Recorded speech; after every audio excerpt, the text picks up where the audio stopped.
Hello friends, कैसे हैं आप सब। कल मैंने आप लोगों को वीडियो में मेंडल के बारे में बताया था। कल का वीडियो बहुत अच्छा था। आज हम आप लोगों को बताने वाले हैं मेंडल के प्रयोग कि मेंडल ने कितने प्रयोग किए थे और उनके प्रयोग में क्या क्या कैसे कैसे पौधों को लिया गया था। तो आज चलिए हम लोग उसके बारे में बात कर लेते हैं कि मेंडल ने कितने प्रयोग किए थे।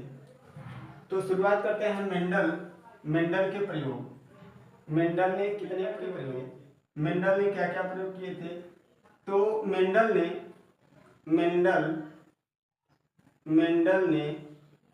पहले एक संकरण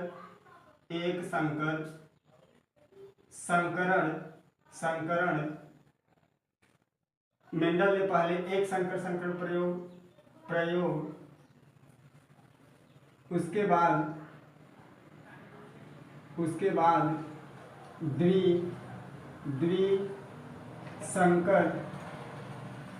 संकरण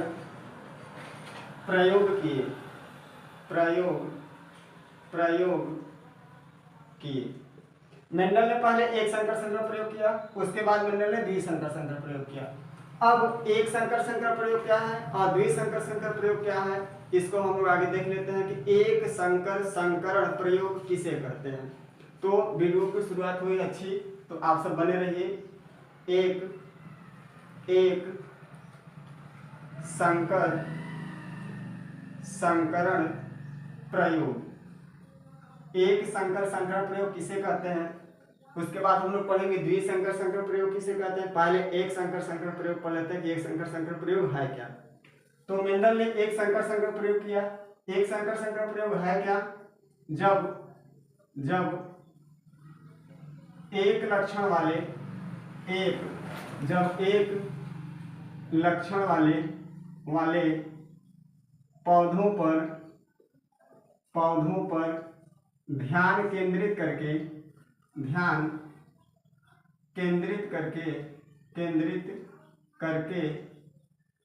संकरण कराया जाता है तो उसे एक संकरण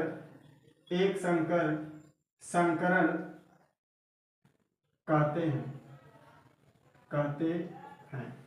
जब किसी पौधे के एक लक्षण को लेकर के प्रयोग कराया जाता है तो इस प्रयोग को एक संकरण प्रयोग कहते हैं। तो मेंडल ने एक संकरण प्रयोग कराया था। उन्होंने मटर के एक लक्षण वाले पौधों को चुना था। मैंने बताया था कि मेंडल ने कुल 7 विपर्यासी लक्षण वाले पौधे चुने थे, जैसे लंबाई, बीज की आकृति, बीज का रंग, फूल का रंग। तो ऐसे उन्होंने 7 लक्षण चुना था। तो एक लक्षण पर ध्यान केंद्रित करके अगर प्रयोग कराया जाता है तो उस प्रयोग को कहते हैं एक संकरण प्रयोग। तो मेंडल ने क्या किया था, मेंडल ने 2 पौधे लिए थे। एक पौधा, एक संकर प्रयोग में क्या क्या हुआ था कि मेंडल ने एक लंबा पौधा लिया और एक बौना पौधा लिया। अब लंबे पौधे का क्रॉस एक बौने पौधे से कराए तो क्या क्या निष्कर्ष मिलता है, चलिए आगे देखते हैं। तो आप लोगों को समझ में आया होगा कि एक संकर प्रयोग किसे कहते हैं। जब एक लक्षण वाले पौधों पर ध्यान केंद्रित करके संकरण कराया जाता है तो उसे एक संकरण प्रयोग। एक लंबा पौधा लिया, मेंडल ने एक लंबा पौधा लिया और एक बौना पौधा,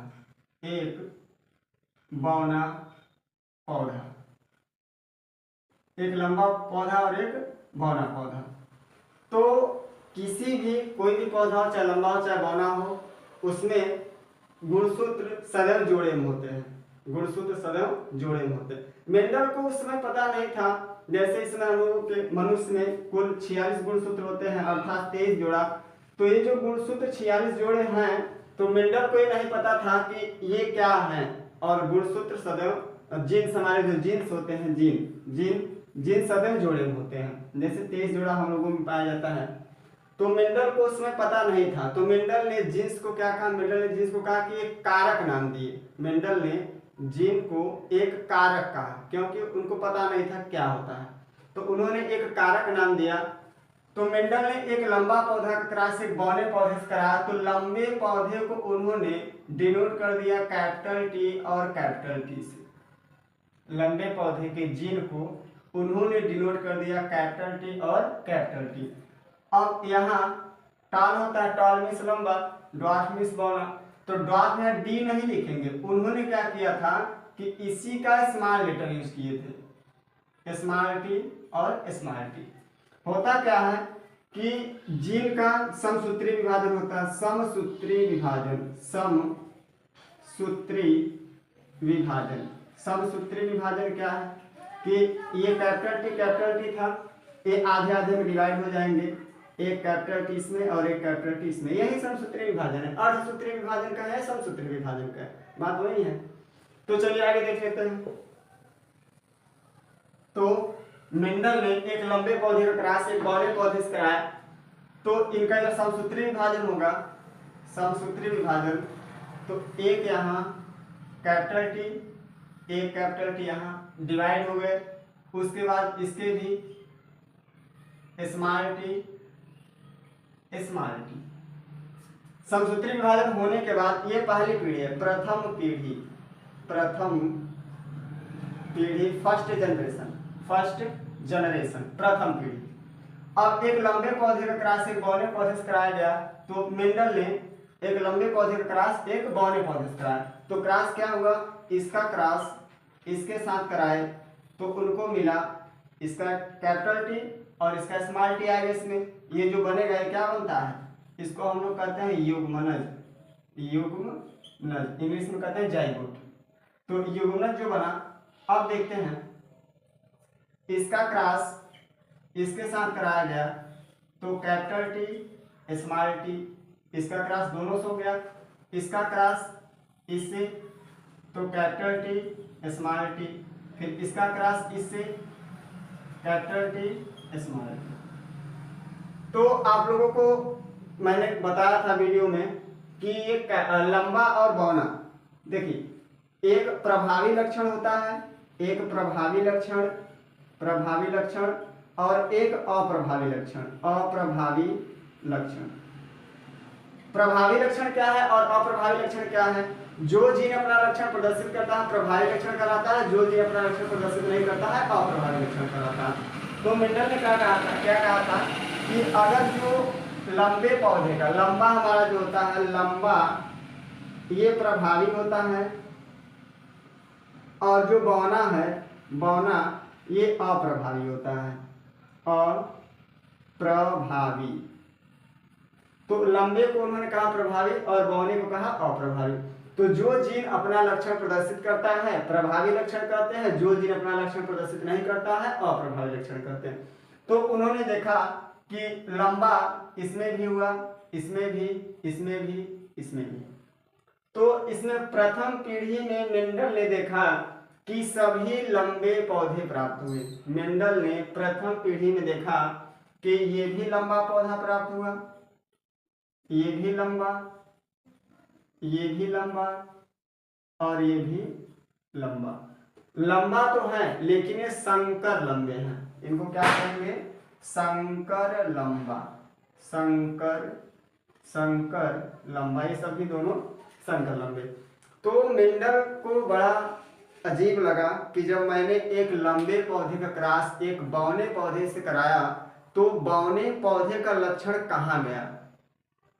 बात ठीक थी कि एक लंबे पौधे का क्रॉस एक बौने पौधे से कराया तो एक भी लक्षण तो बौने पौधे का दिखना चाहिए, लेकिन उन्होंने प्रथम पीढ़ी में ये देखा कि एक लंबे पौधे का क्रॉस जब एक बौने पौधे से कराया गया तो प्रथम पीढ़ी में सभी लंबे लंबे पौधे प्राप्त हुए।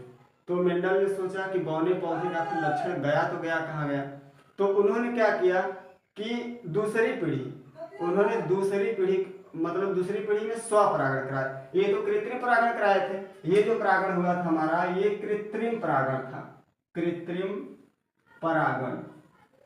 ये फर्स्ट जनरेशन में उन्होंने कृत्रिम परागण कराया था। जब कृत्रिम परागण एक लंबे पौधे का बौने पौधे के साथ कराए तो सभी लंबे पौधे प्राप्त हुए। तो मेंडल ने कहा कि आखिर बौने पौधे का गुण लक्षण कहाँ गया।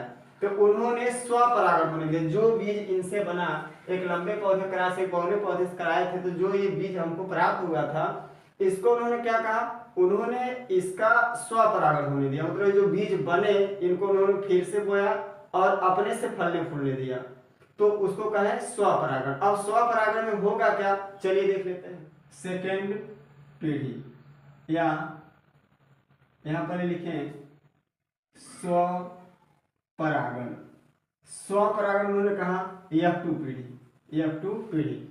तो इनके जीन क्या थे, कैपिटल टी स्मॉल टी, तो जीन सदैव जोड़े में होते हैं, तो एक लेंगे तो उसका डबल कर देंगे, एक यहाँ कैपिटल टी, एक स्मॉल टी, फिर capital T small T, capital T small T, सदैव जोड़े में होते हैं, जीन सदैव जोड़े में होते हैं। जब इनका समसूत्री विभाजन होगा तो capital T small T, capital T small T, समसूत्री विभाजन हो गया।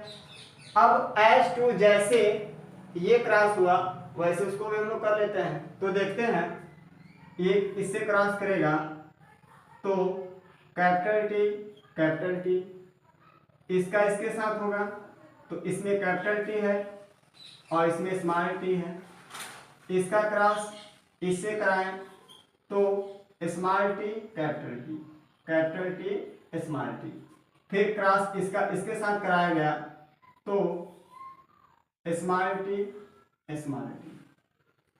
तो मेंडल ने देखा कि सेकेंड जनरेशन में दूसरी पीढ़ी में सभी के लक्षण आए, लंबा भी हुए और बौना भी हुए। तो अभी आप लोगों को बताए हैं कि जो कैपिटल टी है ये प्रभावी होता है, प्रभावी, और जो स्मॉल टी है अप्रभावी होता है, अप्रभावी। तो अगर कैपिटल टी किसी जीन में उपस्थित है और स्मॉल टी भी उपस्थित है तो जो प्रभावी लक्षण होता है वही अपना लक्षण प्रदर्शित करता है, अप्रभावी लक्षण अपना लक्षण प्रदर्शित नहीं करता। अर्थात जब ये बड़ा वाला टी आया है कैपिटल टी, तो ये तो कैपिटल टी हमारा प्रभावी लक्षण है, अर्थात जो ये पौधा प्राप्त होगा ये हमारा होगा संकर लंबा। संकर मीन्स हाइब्रिड, हाइब्रिड मीन्स क्या होता है संकर, HYBRID, हाइब्रिड मीन्स क्या होता है संकर। तो ये संकर लंबा, इसको क्या कहेंगे, संकर लंबा। अगर दोनों कैपिटल टी हो जा रहा है तो इसको क्या कहेंगे, शुद्ध लंबा, ये प्योर है, शुद्ध लंबा।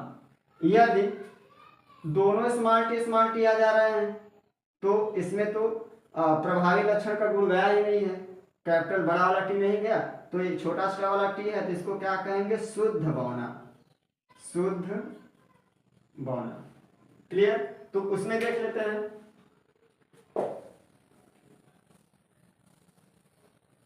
तो मेंडल ने जब सेकेंड पीढ़ी स्वपरागण होने दिया दूसरी पीढ़ी में, तो उन्होंने देखा कि देखिए इसमें कैपिटल टी दोनों आया है, तो इसको हम लोग कहेंगे शुद्ध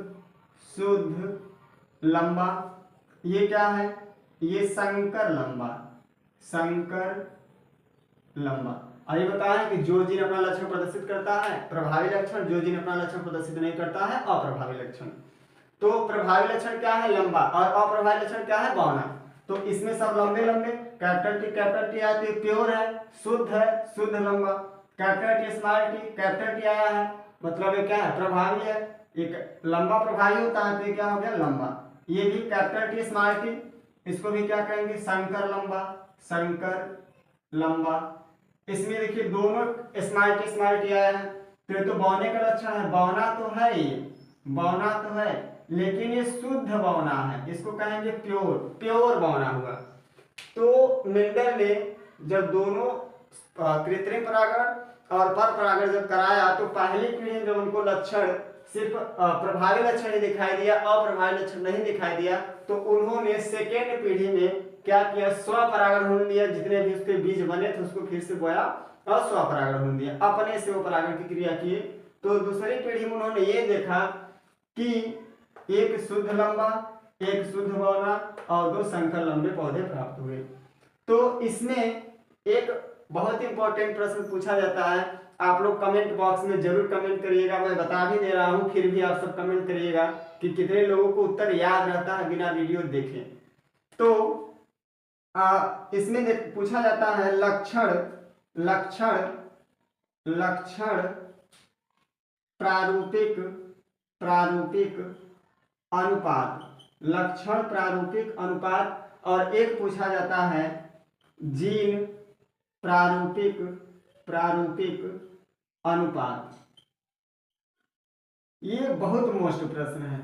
लक्षण प्रारूपिक अनुपात और जीन प्रारूपिक अनुपात बोर्ड एग्जाम में बहुत बार पूछा गया प्रश्न है, तो आप लोग इसको देखिए ध्यान से। लक्षण प्रारूपिक अनुपात को हम लोग कहते हैं phenotype ratio, phenotype ratio, phenotype ratio, phenotype ratio. और जीन प्रारूपिक अनुपात को genotype ratio, genotype ratio, phenotype ratio और जीनोटाइप रेशियो। अब ये देखो लक्षण, लक्षण मैंने आप लोगों को पिछली वाली वीडियो में बताया था। लक्षण क्या है?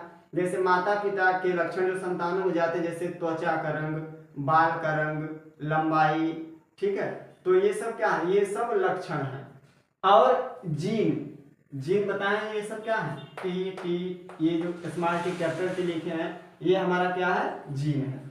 तो लक्षण मीन्स लंबा बौना क्या बना रहा है, इसको कहेंगे लक्षण, अर्थात फिनोटाइप रेशियो। जीन प्रारूपिक अनुपात, जीनोटाइप रेशियो, जीन। चलिए जान लेते हैं। सेकेंड पीढ़ी में एक प्रश्न पूछता है परीक्षा में बार बार कि लक्षण प्रारूपिक अनुपात, इंग्लिश में इसको कहते हैं फिनोटाइप रेशियो। एक पूछता है जीन प्रारूपिक अनुपात, जिसको कहते हैं जीनोटाइप रेशियो। अब लक्षण प्रारूपिक अनुपात क्या है? लक्षण आप सबको बताए हैं कि लंबा बौना, ठीक है, जो भी है ये सब क्या है? लक्षण प्रारूपिक अनुपात। तो ये जो लंबे लंबे पौधे प्राप्त हुए थे, ये हमारा शुद्ध लंबा, ये संकर लंबा, ये भी संकर लंबा, ये शुद्ध बौना, शुद्ध बौना। तो जो ये बौना और लंबा है, यही हमारा लक्षण है। तो लंबे लंबे पौधे कितने प्राप्त हुए? 1 2 3, 3 लंबा होगा, तो लक्षण प्रारूपिक अनुपात 3:2। बौना का हुआ 1:1। जीन प्रारूपिक अनुपात में क्या होगा? जीन बड़ा बड़ा वाला टी, कैपिटल टी कितने हैं? 1 हैं, 1:2। कैपिटल टी स्मॉल टी कितने मेरे पास हैं? 2। स्मॉल टी कितने हैं? 1। तो जीनोटाइप रेशियो, जीन प्रारूपिक अनुपात 1:2:1 का आया।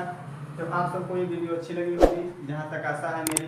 तो आप सब इस वीडियो को अधिक से अधिक लोगों में शेयर कीजिए। कमेंट बॉक्स में जरूर कमेंट करिएगा कि जीनोटाइप रेशियो और फिनोटाइप रेशियो का मान कितना होता है।